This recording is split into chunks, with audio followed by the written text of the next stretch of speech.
right, so we added two products, one of them an OBJ file and the other one to represent an STL file. Again, what we did was created the object or the product record here for the pencil object file.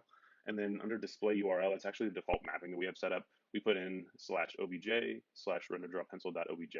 So this is actually a file folder within our storage bucket, and then this would be the representation of the object file within that.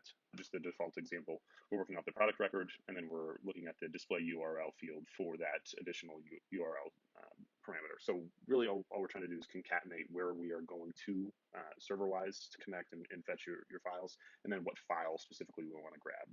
So for this one, it's /obj /renderdrawpencil.obj. Now, let's go ahead and see what this looks like in terms of actually adding the drawing onto the page. So we'll edit page here within our lightning page. Close out of this, we'll scroll down and we'll see we've got two custom components here from RenderDraw. So the RenderDraw simple renderer is really what we're looking for, but the actual RenderDraw settings were part of that lightning application, that RenderDraw settings lightning application that we looked at before. You can actually add that to any page that you want as well. We just provided that as a convenience, but RenderDraw simple render is what we're looking for. So we'll drag and drop that onto the page. We can put that really anywhere in here, but just drop it within this subsection.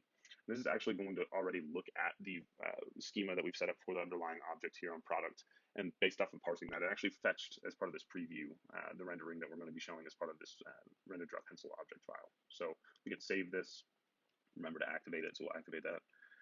Create it as the default here, for example. And then good to go. We can push back. And then once we refresh the page, we now have our rendering here right along the object details. So once we look at the object details, we can take a look at that rendering. And once again, this is just being hosted within that cloud storage bucket that we were displaying earlier.